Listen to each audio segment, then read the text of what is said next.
بولتے جی ہم ہیں ٹناٹن سنی. کیا ہے؟ ٹناٹن سنی. میں ہمیشہ بڑی عاجزی سے ہاتھ جوڑ کر عرض کرتا ہوں، برا نہیں مانیے گا، میں کوئی اپنی علمیت نہیں جھاڑ رہا، خدا کی قسم نہیں، شعور کی بیداری مقصود ہے. آپ میں جو ٹناٹن سنی بیٹھا ہوا ہے نا کہ میں ٹناٹن سنی، عوام کی بات کر رہا ہوں، علماء کی نہیں. اجتماع ختم ہو جائے میرے پاس آئیے گا، میں ضروریات اہل سنت میں سے 3 کویسچن آپ سے کروں گا، اس کے جواب دے کے بتائیے گا. آپ میں سے بہت سو کو تو یہ نہیں پتا ہوگا کہ ضروریات اہل سنت کہتے کس کو ہیں، وہ کون کون سی چیزیں، اور ضروریات اہل سنت کا مطلب کیا ہے. اور بنے ہوئے ٹناٹن سنی ہے جی ہم، ٹناٹن سنی. بھائی سنی اہل سنت سے بنا ہے.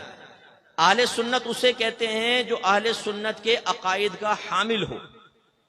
اسی لیے مکتب فکر بنے نا. بھئی شیعہ کون ہے؟ جو اہل تشیع کے عقائد رکھتا ہے. دیوبندی کون ہے؟ جو اہل دیوبند کے عقائد رکھتا ہے. وہابی کون ہے؟ جو وہابیہ کے عقائد رکھتا ہے. تو سنی کون ہے؟ جو سنیوں کے عقائد رکھتا ہے. عقائد کا تعلق کہاں سے ہے؟ یہاں سے، خارج سے نہیں.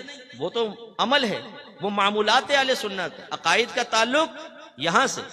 اور اب جب ہم امتحان لیتے ہیں اپنے سنی کا کہ جو یہاں ہے اس کو بیان کرو، تو کہتے ہیں صاحب یہ تو خالی ہے. نیاز کر رہے ہیں، کیوں کرتے ہیں؟ تھوڑا سا کھانا سامنے کیوں رکھتے ہو بھائی جان؟ سارا کیوں نہیں رکھ لیتے؟ قاری صاحب اس پہ مختلف قرآن کی آیات لے کر ایک مخصوص حصہ پڑھتے ہیں، اور اس کو ایسا ہم نے سمجھایا کہ اگر مجھ جیسا آدمی کوئی الحمد شریف اور 3 بار سورہ اخلاص پڑھے تو یوں دیکھتے ہیں کہ فاتحہ نامکمل کر دی انہوں نے. وہ پڑھنا چاہیے تھا جو مروجہ ہے.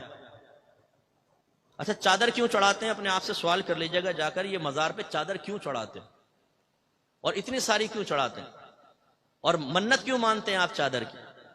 کریں اپنے آپ سے سوال ذرا. ہم سے تو بچہ پوچھ رہے نا ابا جان تھوڑا سا کھانا سامنے کیوں رکھا ہے نیاز کو؟ تو ہم کہتے ہیں بیٹا برکت کے لیے. اب وہ پوچھے کہ ابا جان پھر باقی سارا کیوں نہیں رکھا؟ ہم کہتے ہیں کس کے ساتھ بیٹھنے لگا؟ جی ایک ناک پہ مارا اس کو، خاموش. کیونکہ جہاں ہمارے ٹن پہ سے پردہ ہٹنے لگ جاتا ہے وہاں پہ جلال آتا ہے، وہاں غصہ آتا ہے. اپنے بچوں کو سیٹسفائیڈ نہیں کر سکتا ایک ٹن سنی، وہ کسی کو کیا سنیت سکھائے گا؟ میں یہ عرض کرتا ہوں کہ ذرا خدارہ ہوش کے ناخن لیں. اسی لیے میں نے کہا نا میں کرتا ہوں آپ کو چیلنج، آئیے اجتماع کے بعد آپ مجھے شرمندہ کر دیں یا مجھے خوش کر دیں، مجھے خوشی ہوگی. یہ نہیں کہ اگر آپ نہیں بیان کر سکے پھر میں خوش ہوں گا. میں جلتا ہوں، مجھے افسوس ہوتا ہے کہ ہم اہل سنت سے سنی نہیں ہیں. اب میں نے اکثر دیکھا ہے ہم لفظ سن سے سنی بن گئے، سن پڑے ہوئے ہیں. پوچھیں تو کچھ بھی نہیں آتا.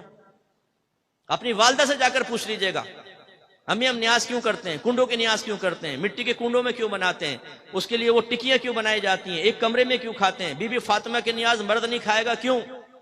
پوچھئے ذرا اپنی والدہ سے، اپنے والد سے. وہ کہیں گے بیٹا ہمارے تو بڑے ایسے کرتے ہیں ہم وہی کر رہے ہیں. ہمارا یہ ہے ہماری سنیت. حالانکہ عقیدے کا تعلق یہاں سے ہے، آپ کے ذہن میں ہونا چاہیے.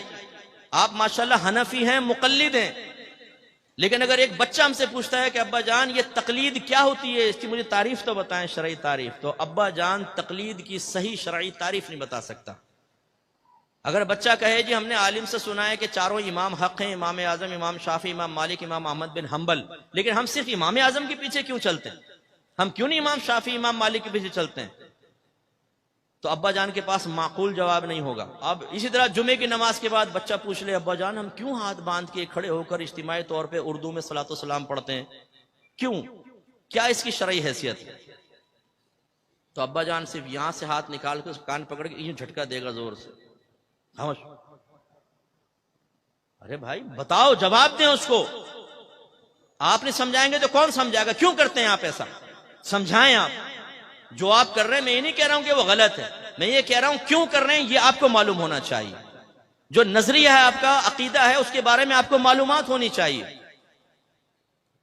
کیا نبی کریم صلی اللہ علیہ وسلم کو عالم الغیب کہہ سکتے ہیں؟ عالم مانے جاننے والا، غیب مانے غیب، غیب کا جاننے والا. آپ کہیں گے عام آدمی کہے گا کہہ سکتے ہیں، لیکن یاد رکھیں کہ معانی سمجھتے ہوئے نبی کریم کو عالم الغیب کہا تو دار اسلام سے خارج ہو جائیں گے. کون سا معنی سمجھتے ہوئے؟ کہ لفظ عالم الغیب ایک مخصوص ٹرم ہے، یہ اس ذات کے لیے استعمال ہوگی جس کے پاس علم غیب ذاتی ہو، عطائی نہ ہو. تو عالم الغیب حقیقتاً اللہ تبارک و تعالی.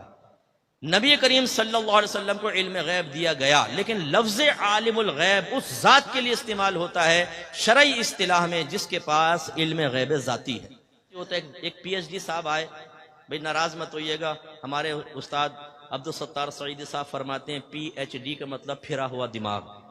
تو زیادہ تر پی ایچ ڈی پھرے ہوئے دماغ والے ہوتے ہیں کہ پی ایچ ڈی کرنے کے بعد شخصیت پہ پی ایچ ڈی کی ہے، مفتیان کرام کو چیلنج کر دیں.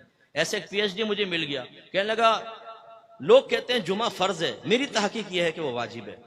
میں نے کہا فرض کسے کہتے ہیں اور واجب اس کی تعریف بتاؤ. تھوڑا سوچتا رہا، کہہ رہے بعد میں آؤں گا. جا بیٹا بعد میں آنا.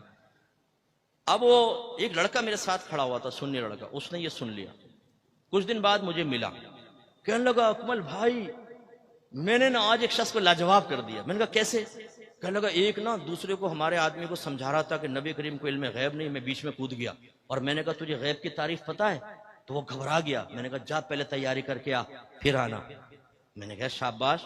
کہنے لگا لیکن میں ڈر رہا تھا کہ مجھ سے نہ پوچھ لے غیب کی تعریف کیا ہے. کمال دیکھیں آپ، یہ ہے ٹناٹن سنی. عقیدہ بیان کروں گا، عقیدے کا دفاع کروں گا، تشریح خود نہیں آتی.